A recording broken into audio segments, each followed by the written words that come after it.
Warning: Me Time and Murder is intended for mature audiences. Listener discretion is advised. Oh, for God's sake, here Dancing it goes. around him, reciting poetry. Yes.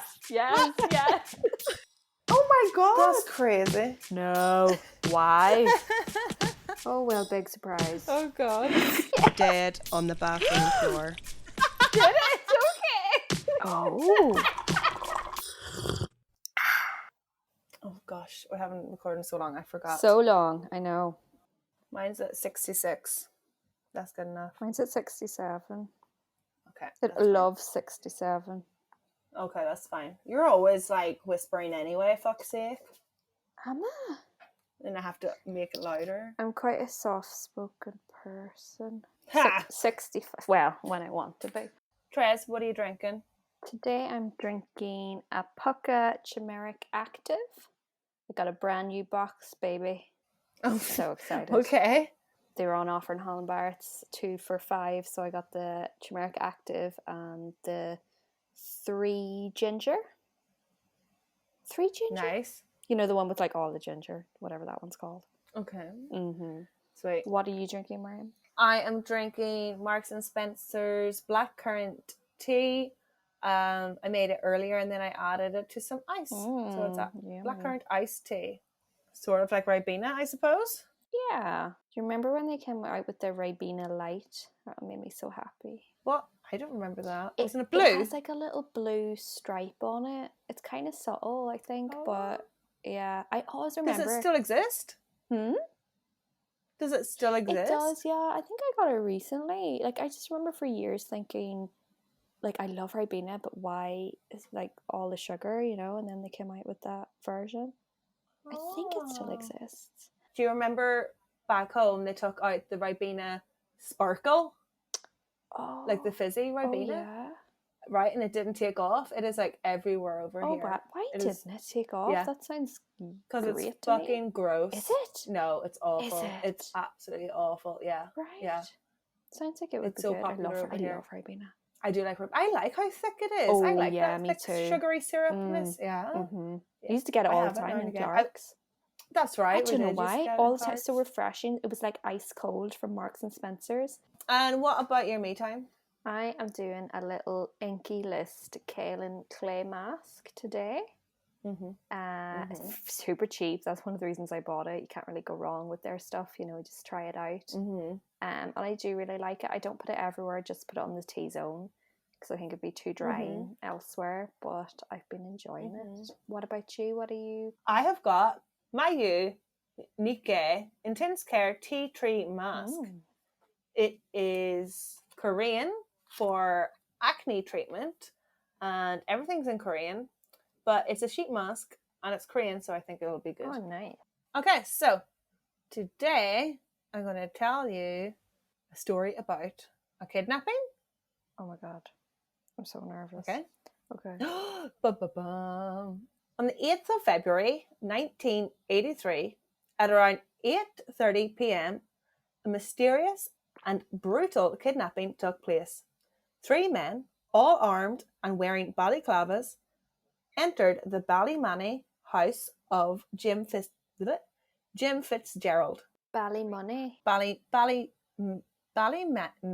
Where is that? Ballymany? Where is Ballymany. I don't know. Ireland? Should I look it up? It's in Ireland. Bally? Do places in England have places called Bally? No, it sounded Irish to me, all right, but I was Ballymoney. I know it's not a place in Northern Ireland. Is it? Does it have the word money in it? No. Ballymany is in Kildare. Right. Okay. So it's not Ballymoney. Okay. Ballymany.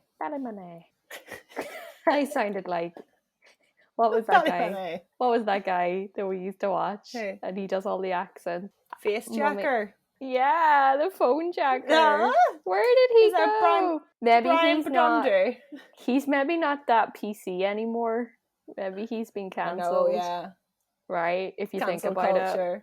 Well, maybe he did it just before that he just became got in not there, cool. Right? He just got in there. Yeah. Oh, dude. That was loved funny. Him, though. That was good stuff. Okay. He was funny. Get back to So we're in Ballymany. The 3 masked men were calm, minus one aggressive dude with a gun. Okay. So they ushered Jim's family of 6 into a room and locked the door. Then one of them turned to Jim and said, "We have came here for Shergar. We want £2 million for him." Shere Khan? At gun... Shergar. What are you joking? So is Jim the father of this family? Yes. Okay.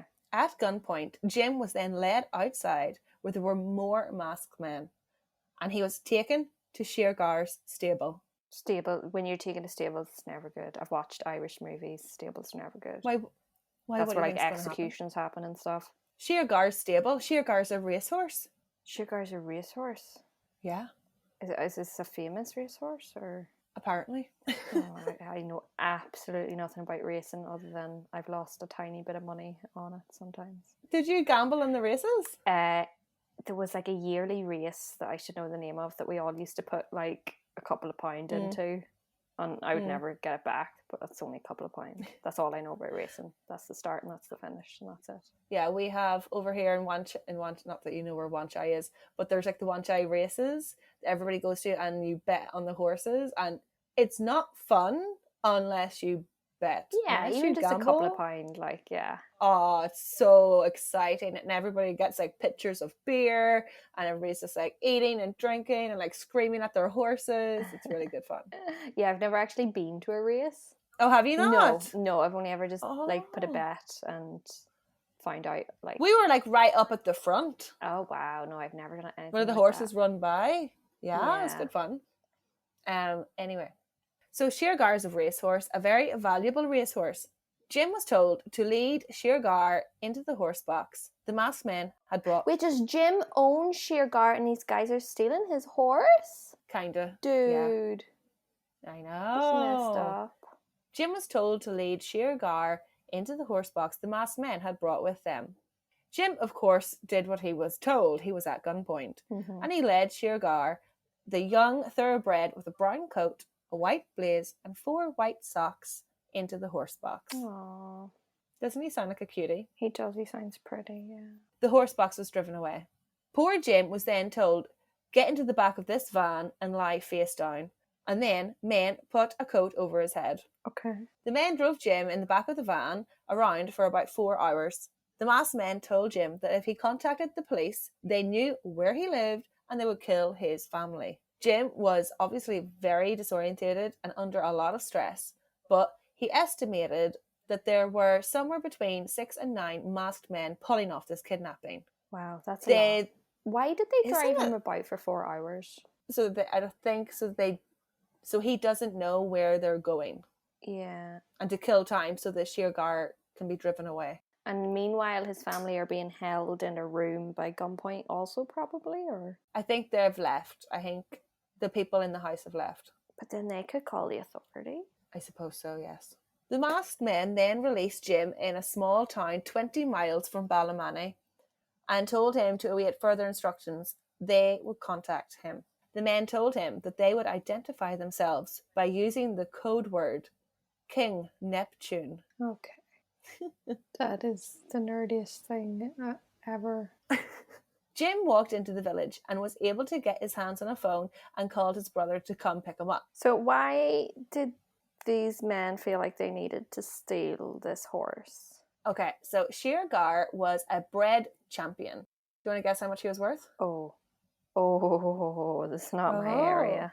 I know. I had no idea horses were worth so much. I know they can. Yeah, like I know they can be. And this is really gross, but I know that like the semen of a horse can be sold for like a lot of money. What? How do you know that? I just know that. I've just heard that like it can be really expensive when it comes from like a thoroughbred and like people sell it and all this stuff. Oh God. Would it be like 50 grand? I don't know.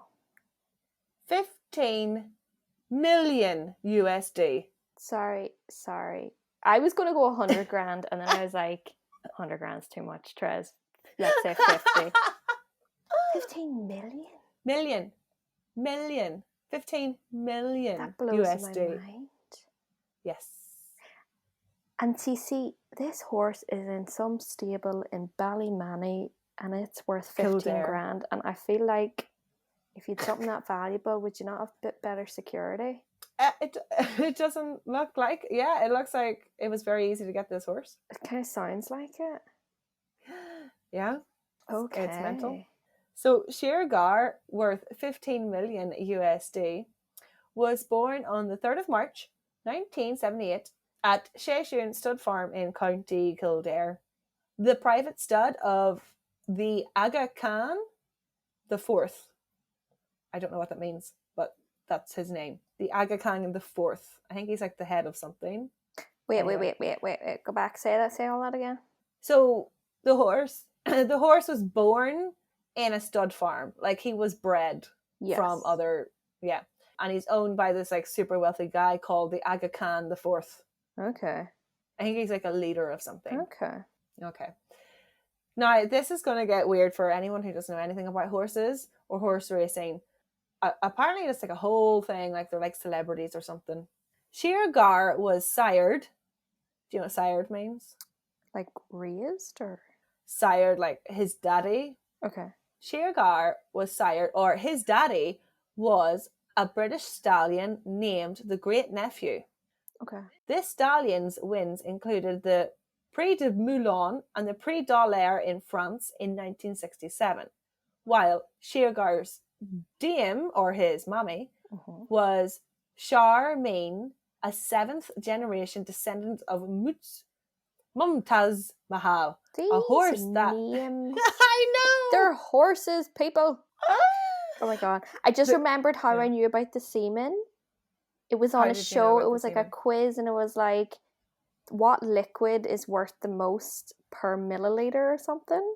Oh god, you're gonna make me throw up. Sorry, but that's how I just remembered. It's like the most valuable like liquid in the world or something. Anyway, sorry. There you go. Gross. I love that's the only thing I know about horses.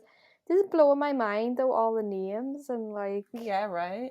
Wow. So Shergar's mummy, was a horse described by the National Sporting Library as one of the most important broodmares of the 20th century. Oh, wow.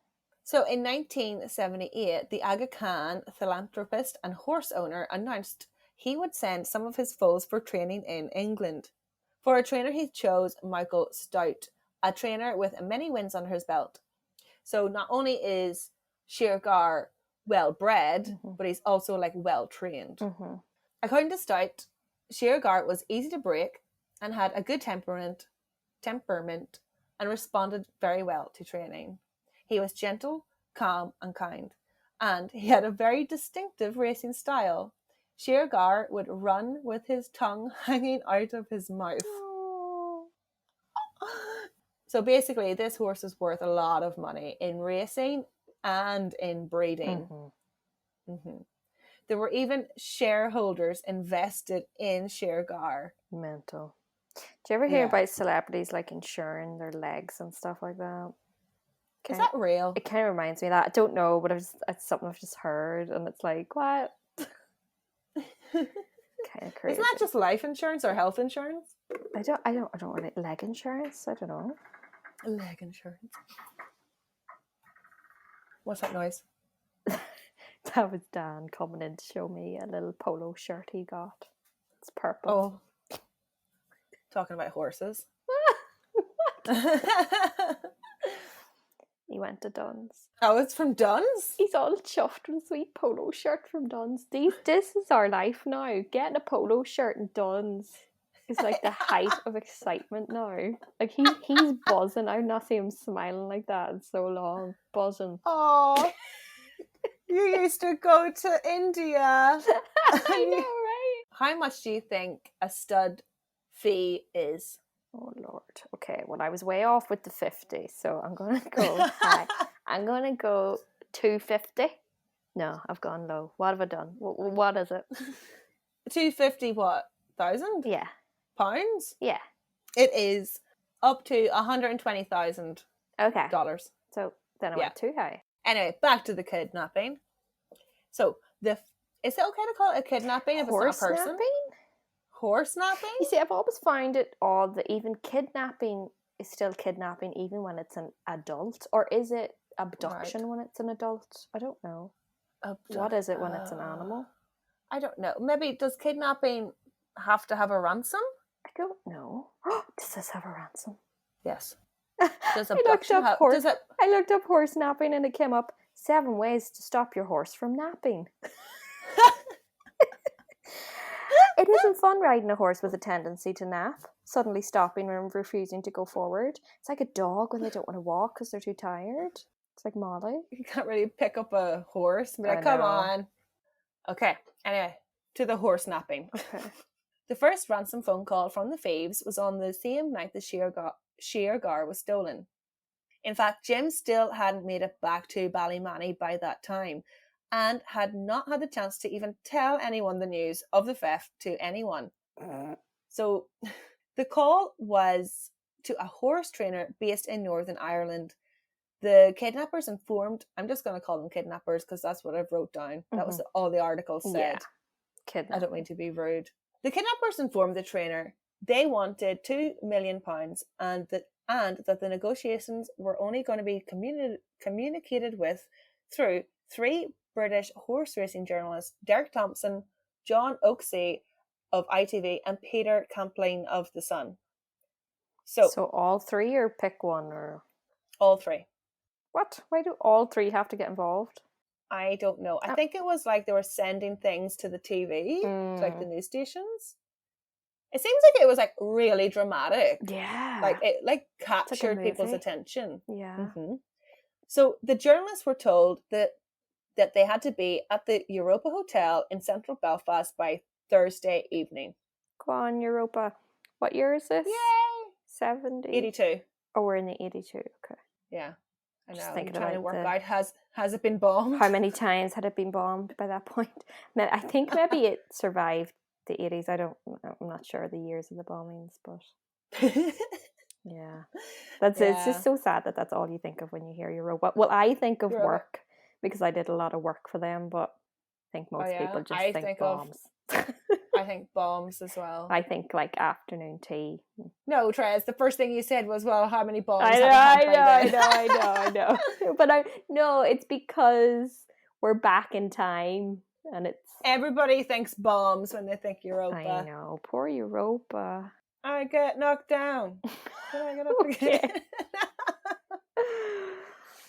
Anyway, okay. Back to Jim. When Jim arrived in Ballymany, he rang his manager, Ghislaine, to inform him of the kidnapping. Jim asked Ghislaine not to call the police because of the threats that had been made. Like, he was very scared of these men were armed, and there was a lot of them. So Ghislaine attempted to reach the Aga Khan, who was in Switzerland, to tell him of what had happened to his horse. Ghislaine also rang Shergar's vet, who was also a shareholder in the horse. The vet then contacted a retired Irish army captain, thinking that the army captain can help. The army captain then contacted a friend who was serving in the Minister of Finance, who suggested speaking to the Minister of Justice. Wow. Then the Minister of Justice told Ghislaine to call the police. This is... Wow. Right? That was worth it. Right? It's just like, you should have just called the police in the first place. God damn it. Also, every time you talk about Ghislaine, I just think of Ghislaine Maxwell. Me too. Oh, that's all I can think of. Sorry. Yeah. It's an awful name. Isn't it? Sorry to anyone who's called Ghislaine, which I don't think there's many of you, but not a great name. Change your name.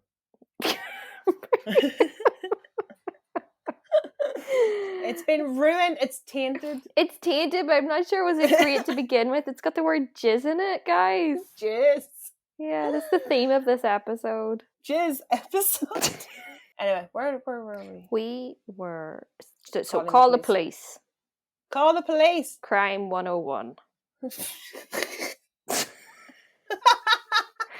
Wow. Okay. So it was like 8 hours after Shergar had been stolen that the police were contacted. Fuck's sake. That's ridiculous. Isn't it? So any possible trail has gone cold. Okay. So the police were 8 hours behind the kidnapping. And the kidnappers had actually chosen the day before Ireland's big Geoff racehorse sale. Oh. So there's a big thing going on with the racehorses are being sold and bought. Okay. And they've chose the day before. So they're travelling with Shergar, who's just got a brown coat and like white socks. Wait a minute. I thought the brown coat and the white socks was like his markings. Yeah, that's his marking too. Okay, sorry. I thought you were He's being not wearing fucking for a socks, minute. Chris. For a minute, I thought you were being literal, whereas I had thought that was his markings. It is his markings. Okay. It is his markings. Okay. Socks. I hope they're taking care of him. So the police were like looking, but like, how do you distinguish? Like, if it's not your horse, how can you tell a brown horse from another brown horse? Like, we're looking for a brown horse. Yeah. Okay. Would you not microchip an animal like this? I mean, people microchip their dogs, or do people do that anymore, or is that cruel? I don't know. Is microchipping still a thing? People do microchip their I think it's a thing, Some right? dogs are expensive. Yeah, so like, why is this bloody horse not microchipped? It was the 80s, though. I don't think that technology existed. Okay. Right, fair enough. Come on, Ghislaine. Jesus Christ. Come on, invent the microchip, people. The 80s, come on. The hunt for Shergar created a huge media storm. Everyone in the UK and Ireland were hell-bent on getting him back. Get the horse back. Yeah. The Dublin police even offered over $150,000 reward for his return. Nice. Shergar's owner, the Aga Khan, was not willing to pay the £2 million ransom for quite a few reasons. Okay. What's the reason? So, see, 35 other people owned Shergar. Like, it wasn't just him. He was... Got, like, stakeholders or whatnot. Yes. And the Aga Khan could not get in touch with them. And so it was against the contract for him to negotiate, like, their money. Yeah. Who makes the decision? Yeah, on their behalf. Well, they not all get on the board and vote, or... No, they couldn't get in touch with them. This is, like, the next day. Okay. He can't say, oh yeah, they'll pay so much money. I know. You know? Did the kidnappers not think about that? Think about how many people, how many shareholders and how invested people were, and you couldn't just, make it... It would never have occurred to me that a horse wouldn't have occurred to me, but I'd say the people that are stealing the horse would have known stuff like that. Because there are people who know a lot about racing, especially like men in Ireland are really into it. I don't know. Anyway. Also, there's the problem of, do you believe the kidnappers? Like, do you believe if you pay the ransom? I know. That they'll give you the horse back? They might just ask for more. Yeah, it is possible they'll ask for more. They still have the horse. They still have the upper hand. Yeah. And you could give them money and they could just kill the horse, because it's like, if they give you the horse, that like leads them more open to being found out. So there's no guarantee that actually paying the ransom will actually work out. Yeah, that's a problem with ransoms. And then there is also the fact that this horse being stolen was unprecedented. Oh. Like, it had never happened before. Okay. So if they pay the ransom for a horse, that puts all the other horses of high value at future risk. Okay.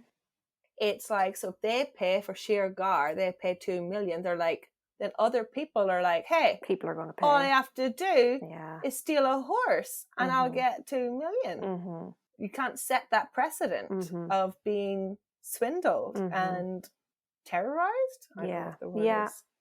So instead of paying the ransom, the plan was to sort of bullshit and haggle with the kidnappers, keep them on the phone and try to trace the call. I love when they trace calls on shows. Gets me so excited. I know, on the TV. Because it's like, there's so much like limited time. I know, right? And they never get it the first time. Yeah. They're like, oh, he hung up. Did they get it the first time? No. Okay. The kidnappers had agreed to negotiate with Derek Thompson. Thompson said the scene that greeted him in Belfast was unreal. It was like being a TV star. There were cameras everywhere. About 100 cameramen and journalists were outside the Europa as he and the co-negotiators arrived. So the police tried to... So they're on the phone, and the kidnappers are talking to Derek Thompson. So the police try to trace the call. Derek, he tries to keep the kidnappers on the phone for as long as possible, but the kidnappers were not having any of it. And after 80 seconds, the caller hung up, and the call could not be traced. 80 seconds. 80 seconds. I think it has to be over... It has to be 90 seconds or something. Okay. So I think they could see what was happening, and they hung up. But later that night, at about 1:30 a.m., the kidnappers called again. This time, Thompson was able to keep them on the phone for 90 seconds. It was enough time to trace the call. He was super thrilled. They can get the horse back, but no. The call tracer guy had went home. What? Yeah. The guy who's in charge of tracing the calls left. But wait, he traced it and then he left? He didn't trace it. He didn't trace it? He wasn't there to trace it. What? What? He had to go home for his tea? What? Yeah, he went home. Well, but it was sorry, it was like 1 a.m. Yeah, but who is watching him? He has a handler as well. He has a boss. Who? I don't know. What really sloppy work. Right? That's ridiculous. Very sloppy. I mean, like... And there's a lot of eyes on them, on this case. That's what I was about to say. A lot of people are watching, like the UK and Ireland are like, come on, find the horse. Oh, no. That's embarrassing. Yeah. The other thing I was going to say, though, is just because you trace a call doesn't necessarily mean that the horse is there. If you were smart enough as the kidnapper, you would call from a different location. Is the other thing. But anyway. A few hours later, after the blunder, at 7 a.m. the next day, the kidnappers called again. They said that something had gone wrong. Shergar was dead. No, Miriam, no. Yes. This is not the outcome I wanted. I thought we were going to have a really happy ending. No, girl, this is Me Time and Murder. No. I don't want the horse to die. The horse died. What a bloody waste. People are so greedy and money and racing, and at the end of the day, there's an animal that's had a life to live. It's so sad. I'm so angry. Well, so what do we forget to know what happened? Sort of. So there are several ideas pertaining to what happened to Shergar. One idea is that the horse had some kind of accident and went into like a panic, and the men killed him because they didn't know how to handle, like a crazy horse. So they killed him. Also, we're going to go into the IRA. You see, at the very beginning of the story, when you were talking about 6 to 9 men, balaclavas, I was thinking IRA. I was immediately there. Yeah. So, of course, once we see a balaclava, IRA. So the IRA has never officially claimed responsibility for stealing the horse, but a former IRA member shared his side of the story, and according to him, a senior IRA leader, Kevin Mallon, is thought to be the man behind the plan. Mallon is a convicted killer from County Tyrone. He eventually became an IRA legend after Mallon shot his way out of one prison, and then from another prison he was lifted by a helicopter. This guy doesn't sound real. What? Right? So a helicopter came. He's like an action hero in a movie. Like, what is this? What? Oh my god! He sounds like it's like Mission Impossible or something. What? Prison Break? He's like Kickless Nage. It's like Kickless Nage. Oh my god! Mental. But we don't like him. No. We don't like him. No. So, the former IRA member said what happened in the stables. They said that it was two handlers. One was clutching a machine gun, and they went into the remote stable where the horse was being held and just opened fire. According to the IRA member, Shergar was machine gunned to death. Apparently, the horse didn't die right away. and that there was so much blood that the No. horse even slipped and fell. No, you're killing me. No, you're killing me. And it was several minutes before Shergar bled to death. No. Why would they machine gun it? What? I don't understand why they would do that. Again, is it back to the horse was going crazy type of thing, or like they're just thugs. Lock it in a steel and just walk away, and eventually it'll calm down? What's wrong with these people? Maybe they didn't want attention. Oh, okay, yeah. I don't know. Why aren't they out in some rural? Maybe they were. I don't know. What a mess. Shergar was only 5 years old. Oh no! He's only a little baby. Oh, baby. Yeah. Humans are like the most evil creatures ever. No, really? We are. No, you're right. It is widely believed that the kidnappers buried him in a bog, while some people speculate that they dumped him in the sea. Oh, both aren't good. Oh, I know. Shergar's body has never been found, and the case remains unsolved. Oh no! Don't do this to me. Don't do this to me. That's it. So it might have been the IRA, but we'll never been. And this guy from the County Tyrone, from the prison, is he still alive, or do you know? Or Kevin Mallon? I don't know. Kevin Mallon. He wasn't involved, but he says he thinks he knows who was involved. Is that what it was, or no? So a former IRA member said that Kevin Mallon orchestrated the whole thing. Oh, someone said that Kevin. Mm-hmm. Oh, yeah. Right, cheekers. It could have been them. I mean, they want money for their guns, don't they? So yeah, it's actually, I hate to say it, is actually a good idea. Like, no one had that idea before. It is. It is kind of a good idea because you're not really hurting any people. But they just bungled it. Is that the word I'm looking for? You know, like it should have been clean because it's not a person. Yeah. If you take a horse away and you treat it well, you might spook it a little bit, but at the end of the day, it'd be grand. Go back to normal. Whereas, like, why did they fucked it? Yeah. Oh, poor Shergar. Poor Shergar. Oh my god, I've never heard of that. I'm sure it was very big at the time. Our parents would probably know about it. I bet they do. I didn't even think to say it to them when I was talking. I'd say they would, and they're not into racing and things like that. But I'd say it was on the TV. And wait, would they have been living in Belfast at that time? It's possible. 82? I think they might have been. They might have been in Belfast. I think they might have been. Oh my god! I know. Wow. I thought I could have a new saying to end. Go for it. I give advice at the end. Go for it. Don't steal a horse. Don't kill a horse. Okay. Don't look a gift horse in the mouth. Oh, dropping some knowledge. That is such an old saying, though. See you on the next one, guys. Slán Bhaile. Bye. You sound like you're talking to your classroom of children. Bye. That is what I say. I'm like, bye. They're like, bye, Miss Mer. Oh, so cute. Yeah. Bye. That's such honey. a kid's bye. thing. Me Time and Murder would like to thank and acknowledge our sources that make this podcast possible. References can be found on our Instagram page.